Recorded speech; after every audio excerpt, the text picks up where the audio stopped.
ಆತ್ಮೀಯ ಬಂಧುಗಳೇ, ಹೇಗಿದ್ದೀರಾ ಎಲ್ಲರೂ? ಸ್ನೇಹಿತರೆ ನೋಡಿ, ಕುಡಿತದ ಚಟಕ್ಕೆ ಬಲಿಯಾಗೋದು ಅಷ್ಟು ಒಳ್ಳೆಯದಲ್ಲ. ನೋಡಿ, ಎಷ್ಟೋ ಜನಗಳು ನಮ್ಮ ಸ್ಯಾಂಡಲ್ವುಡ್ಡಲ್ಲಿ ಅಂತಲ್ಲ, ಎಲ್ಲರೂ ಕೂಡ ಅಷ್ಟೇ. ಎಷ್ಟೋ ಜನ ನಮ್ಮ ಕುಡುಕರು ನಮ್ಮ ಕುಡಿತವೇ ಜೀವನ, ಕೊನೆಯವರೆಗೂ ನಾವು ಕುಡ್ಕೊಂಡೇ ಇರೋಣ, ಆದರೆ ನಮ್ಮ ಜೀವನ ಸಂಸಾರ ಸುಖಕರವಾಗಿರೋದು ಬೇಡ. ನೋಡಿ, ಎಲ್ಲರಿಗೂ ಮನೆ, ಮಠ, ಸಂಸಾರ, ಹೆಂಡತಿ, ಮಕ್ಕಳು ಅಂತಕ್ಕಂಥದ್ದು ಎಲ್ಲರಿಗೂ ಕೂಡ ಇದ್ದೇ ಇರುತ್ತೆ. ಆದರೂ ಕೂಡ ನೋಡಿ, ಅರ್ಜುನ್ ಜನ್ಯ ಅವರು ಕೂಡ ನಮ್ಮ ಸಂಗೀತ ನಿರ್ದೇಶಕರಲ್ಲಿ ಕೂಡ ಒಬ್ಬರು. ನೋಡಿ, ಪ್ರಸಿದ್ಧ ಸಂಗೀತ ನಿರ್ದೇಶಕರಾದ ಅರ್ಜುನ್ ಜನ್ಯ ಅವರು ಕೂಡ ತಮ್ಮ ಇಂದಿನ ಒಂದು ಮದ್ಯ ವ್ಯಸನ ಅಂತ ನಾವೇನು ಕರಿತೀವಿ, ಅದರಲ್ಲಿ ಆಧ್ಯಾತ್ಮಿಕ ಪ್ರಯಾಣದ ಬಗ್ಗೆ ಮಾತನಾಡಿ ತುಂಬ ಹೇಳ್ಕೊಂಡಿದ್ರು.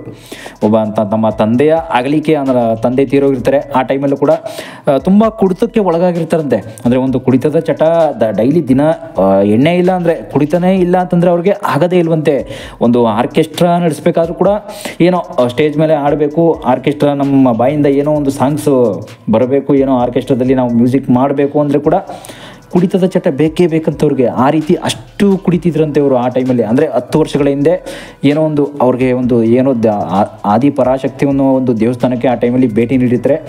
ಆ ಟೈಮಿಗಿಂತ ಮುಂಚೆ ಎಲ್ಲ ತುಂಬ ಕುಡಿತಿದ್ರಂತೆ ಅಂತ ಕೂಡ ವಿಷಯಗಳು ಕೂಡ ಕೇಳಿಬಂತು. ಆದರೂ ಕೂಡ ನೋಡಿ ಸ್ನೇಹಿತರೆ, ಏನಂತಂದರೆ ಕುಡಿತದ ಚಟ ಅಂತಕ್ಕಂಥದ್ದು ಅಷ್ಟು ಕೂಡ ಒಳ್ಳೆಯದಲ್ಲ. ಎಷ್ಟೋ ಜನ ತಮ್ಮ ಕುಡಿತದ ಚಟದಿಂದ ಎಷ್ಟೋ ಹಣಕಾಸನ್ನು ಕಳ್ಕೊತಾರೆ. ತಮ್ಮಲ್ಲಿ ಇರ್ತಕ್ಕಂಥ ಕೂಡಿಟ್ಟಕ್ಕಂಥ ಹಣಕಾಸನ್ನು ಕಳ್ಕೊಂಡು ಮಾತ್ರ ಅಲ್ಲ, ಅವ್ರ ಸಂಸಾರನೇ ಬೀದಿಗೆ ಬಂದುಬಿಡುತ್ತೆ. ಇದೆಲ್ಲ ಕೂಡ ನೀವು ಒಂದು ದಿನನಿತ್ಯ ನೋಡ್ತಾ ಇರ್ತೀರ. ಕುಡಿತ ಅಂತಕ್ಕಂಥದ್ದು ಎಷ್ಟು ದೊಡ್ಡ ಮಟ್ಟಕ್ಕೆ ಹೋಗ್ಬಿಡುತ್ತೆ ಅಂತ. ಆದರೂ ಕೂಡ ನಮ್ಮ ಕುಡುಕರು ಅಂತಂದರೆ ಕುಡುಕರು ಇರ್ತಕ್ಕಂಥದ್ದು ಇರೋದ್ರಿಂದನೇ ಸರ್ಕಾರ ನಡೀತಾಗಿರ್ತಕ್ಕಂಥದ್ದು. ಈಗ ನೋಡಿ, ನಮ್ಮ ಸರ್ಕಾರ ಈಗ ಏನು ನಡೀತಾ ಇದೆ, ಕುಡುಕರಿಂದನೇ ಜಾಸ್ತಿ ಟ್ಯಾಕ್ಸ್ ವಸೂಲಿ ಆಗ್ತಾ ಇದೆ, ಅದರಿಂದ ಸರ್ಕಾರಕ್ಕೆ ಜಾಸ್ತಿ ಟ್ಯಾಕ್ಸ್ ಹೋಗುತ್ತೆ ಅಂತ ಕೂಡ ಅದು ಬೇರೆ ವಿಷಯ ಬೇರೆ ಹೇಳ್ತಾರೆ. ಆದರೂ ಕೂಡ ಕುಡಿತದಿಂದ ನಮ್ಮ ಆರೋಗ್ಯ ಎಷ್ಟು ಮುಖ್ಯ, ಎಷ್ಟು ಒಳ್ಳೆಯದು, ಎಷ್ಟನ್ನು ನಾವು ತಗೋಬೇಕು ಅಂತಂದು ಕೂಡ ಅದನ್ನು ತಿಳ್ಕೊಂಡು ಕುಡಿದ್ರೇ ಒಳ್ಳೆಯದು. ಅದಕ್ಕೆ ಮೊದಲು ನಮ್ಮ ಚಾನಲ್ ದಯವಿಟ್ಟು ಸಬ್ಸ್ಕ್ರೈಬ್ ಮಾಡಿ ನೋಡಿ. ಯಾರು ಹೊಸಬ್ರು ದಯವಿಟ್ಟು ನಮ್ಮ ಚಾನಲ್ಗೆ ಬಂದಿದ್ದರೆ, ಕಾಲಿಟ್ಟಿದ್ರೆ ಸಬ್ಸ್ಕ್ರೈಬ್ ಮಾಡಿ ನೋಡೋದ್ರಿಂದ ನಿಮ್ಮ ಒಂದು ಸಹಕಾರ ನಮಗೆ ಹೀಗೇ ಇರಲಿ ಅಂತ ಕೂಡ ನಾವು ಕೇಳ್ಕೊತೀವಿ. ಮತ್ತು ನೋಡಿ, ಕುಡಿತದ ಚಟ ಅರ್ಜುನ್ ಜನ್ಯ ಅವ್ರಿಗೆ ಕೂಡ ಹೇಗಿತ್ತು ಅಂತಂದರೆ, ಜೀವನದಲ್ಲಿ ದೊಡ್ಡ ಬದಲಾವಣೆ ತಂತಂತೆ. ಕುಡಿತನವನ್ನು ಬಿಟ್ಟ ಮೇಲೆ ಅವರು ಮೊದಲು ತುಂಬ ನಿಮಗಾಗಲೇ ಹೇಳಿದೆ, ಆರ್ಕೆಸ್ಟ್ರಾ ಮಾಡ್ಬೇಕಾದ್ರೆ ಎಷ್ಟೆಷ್ಟೆಲ್ಲ ಕುಡಿತಾಯಿದ್ರು. ಮತ್ತು ಅವರು ದೇವಸ್ಥಾನಕ್ಕೆ ಭೇಟಿ ನೀಡಿದ ಮೇಲೆ ಅವ್ರು ಏನೋ ಒಂದು ಪವರ್ ಶಕ್ತಿ ಬಂದಂತೆ.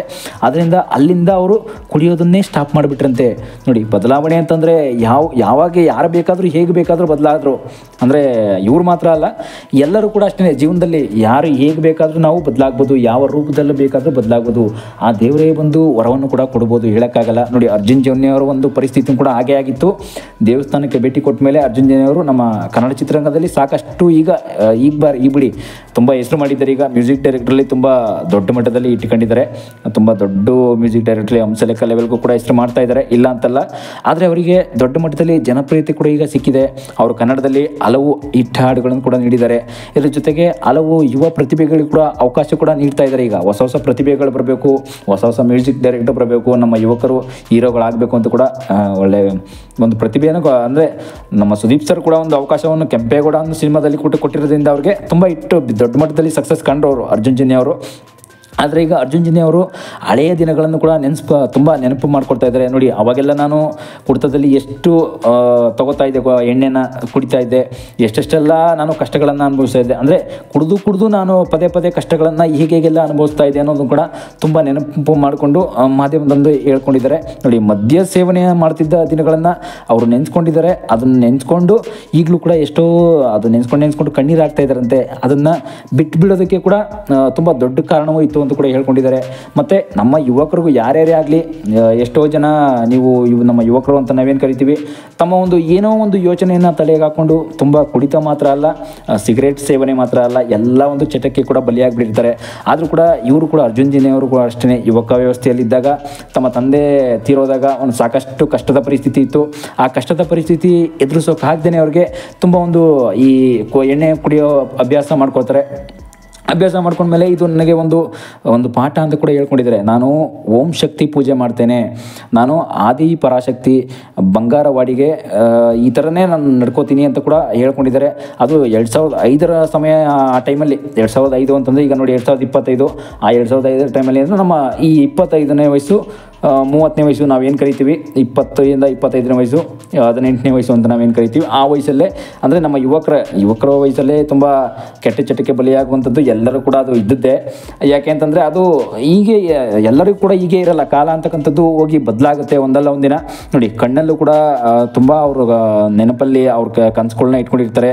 ಈ ರೀತಿ ಕನಸು ಕಾಣುವಾಗ ಆದಿ ಪರಾಶಕ್ತಿ ಕೂಡ ದೇವಸ್ಥಾನಕ್ಕೆ ತೆರಳೋ ಅವಕಾಶ ಒಂದು ಸಿಕ್ತು ಅಂತ ಕೂಡ ಹೇಳ್ಕೊತಾರೆ. ಆಮೇಲೆ ಸುದ್ದಿ ಮಾಧ್ಯಮಕ್ಕೆ ನಮ್ಮ ಮಾಧ್ಯಮ ಮಿತ್ರರಿಗೆ ಎಲ್ಲರೂ ಕೂಡ ಬಂದು ಆ ನೀಡಿದ ಸಮಯದಲ್ಲಿ ಅರ್ಜುನ್ ಕೂಡ ಹೇಳ್ಕೊತಾರೆ, ಈಗ ನಾನು ದೇವಸ್ಥಾನಕ್ಕೆ ಕಾಲಿಟ್ಟಾಗ ನನಗೇನೋ ಒಂದು ಪವಾಡ ನೋಡ್ದಂಗೆ ಆಯ್ತಲ್ಲಿ, ನಾನು ಒಂಥರ ಕುಡಿತದಿಂದನೇ ಬಿಟ್ಬಿಟ್ಟೆ, ಏನೋ ದೇವತೆಯನ್ನು ನೋಡಿದಾಗ ಏನೋ ನನಗೆ ಅಪರೂಪ, ಇದನ್ನು ಯಾವತ್ತೂ ನಾನು ನೋಡೇ ಇಲ್ಲ ಅಂತ ಅನ್ನಿಸ್ತು. ಆದ್ದರಿಂದ ಕುಡಿತ ಅಂತಲ್ಲ, ನನಗಿರ್ತಕ್ಕಂಥ ಏನೋ ಎಲ್ಲ ಕೆಟ್ಟ ಚಟಗಳನ್ನು ಕೂಡ ಬಿಟ್ಟುಬಿಟ್ಟೆ ಅಂತ ಕೂಡ ಹೇಳ್ಕೊಂಡಿದ್ದಾರೆ ಅವರು. ನಾನು ಹೋಗುವಾಗ ಸಾಮಾನ್ಯರಂತೆ ನಡ್ಕೊಂಡು ಬರ್ತಾ ಇದ್ದೆ. ಅಂದರೆ ದೇವಸ್ಥಾನಕ್ಕೆ ಹೋಗೋಕ್ಕಿಂತ ಮುಂಚೆನೇ ನಾನೊಂಥರ ಸಾಮಾನ್ಯವಾಗಿ ಹಿಂಗಿರಬೇಕು, ಎಲ್ಲರೂ ಹೆಂಗಿರಬೇಕು ಅದೇ ರೀತಿ ಇದ್ದೆ. ಮೊದಲೆಲ್ಲ ನಾನು ಯಾವ ರೀತಿ ಕುಡಿತಕ್ಕೆ ಚಟ ಆಗಿದ್ದೆ ಅದೇ ರೀತಿ ಇದ್ದೆ. ದೇವಸ್ಥಾನಕ್ಕೆ ಹೋಗಿ ಬಂದ ಮೇಲೆ ನನಗೆ ಕುಡಿಯೋದನ್ನೇ ಬಿಟ್ಬಿಟ್ಟೆ ನಾನು ಅಂತ ಕೂಡ ಹೇಳ್ಕೊಂಡಿದ್ದಾರೆ. ನೋಡಿ ಅವರು ಕಾಲಿಟ್ಟು ಬಂದ ಮೇಲೆ ಆ ಮಣ್ಣನ್ನು ಒಂದು ಏನೋ ನಾವು ತುಳಿತೀವಿ, ದೇವಸ್ಥಾನದ ಒಂದು ಮಣ್ಣು ನಾವು ನೆಲ ಅಂತ ಏನು ಕರಿತೀವಿ, ಅದನ್ನು ಬಂದ ಮೇಲೆ ನನಗೆ ಕುಡಿತದ ಚಟ ಅದು ಬರಲೇ ಇಲ್ಲ, ಕುಡಿಬೇಕು ಅಂತ ನನಗೆ ಅನ್ನಿಸ್ಲೇ ಇಲ್ಲ ಅಂತ ಕೂಡ ಅವರು ಹೇಳ್ಕೊಂಡಿದ್ದಾರೆ. ಅಂದರೆ ದೇವರ ಒಂದು ಶಕ್ತಿ ಆ ರೀತಿ ಇತ್ತು ಅವ್ರಿಗೆ ಅಂತ ಅನಿಸುತ್ತೆ ನೋಡಿ. ಅದೆಲ್ಲ ಏನಂತಂದರೆ ಎಷ್ಟೋ ಜನ ಆ ಬಳಿಕ ನಾನು ಅಮ್ಮನವರ ಒಂದು ದರ್ಶನ ಮಾಡಿದ ಕ್ಷಣ ಪ್ರತಿ ಕ್ಷಣ ಈಗಲೂ ಕೂಡ ನಾನು ಈಗ ಒಂಥರ ಪದೇ ನೆನೆಸ್ಕೊತಾ ಇರ್ತೀನಿ ಅಂತ ಅಳೋಕೆ ಕೂಡ ಆರಂಭ ಆಯ್ತಂತೆ ಅವ್ರಿಗೆ. ನೋಡಿ ಆ ದೇವತೆಯನ್ನು ನೋಡ್ತಾ ಇದ್ದರೆ, ಅಮ್ಮನ್ನ ನೋಡ್ತಾ ಇದ್ದರೆ ಏನೋ ಒಂಥರ ಕಣ್ಣೀರು ಬರ್ತಂತೆ ಅವ್ರಿಗೆ. ನಾನು ನಿರಂತರವಾಗಿ ಅಳ್ತಿದ್ದೆ, ಯಾಕೆ ಅಳ್ತಾ ಇದ್ದೀನಿ ಅಂತಲೇ ಅವ್ರಿಗೆ ಗೊತ್ತಾಗಲಿಲ್ಲ ಅಂತ ಕೂಡ ಹೇಳ್ಕೊಂಡಿದ್ದಾರೆ. ನಾನು ಅಳ್ತಾ ಇರೋದು ನಾನು ಯಾಕೆ ಹಿಂದೆ ಎಲ್ಲ ಕುಡಿತಕ್ಕೆ ಬಲಿಯಾಗಿದ್ದೆ ಅಂತ ಕೂಡ ಹೇಳ್ಕೊಂಡಿದ್ದಾರೆ. ಹಿಂದೆ ಎಲ್ಲ ನೋಡಿ ಕುಡಿತಕ್ಕೆ ಬಲಿಯಾಗೋದಂತಕ್ಕಂಥದ್ದು ನಮ್ಮ ಮನಸ್ಸಲ್ಲಿ ಇರ್ತಕ್ಕಂಥ ಒಂದು ಮಾನಸಿಕ ಕಾಯಿಲೆ, ಅದು ಅಷ್ಟೇ, ಕುಡಿತ ಅಂತಲ್ಲ.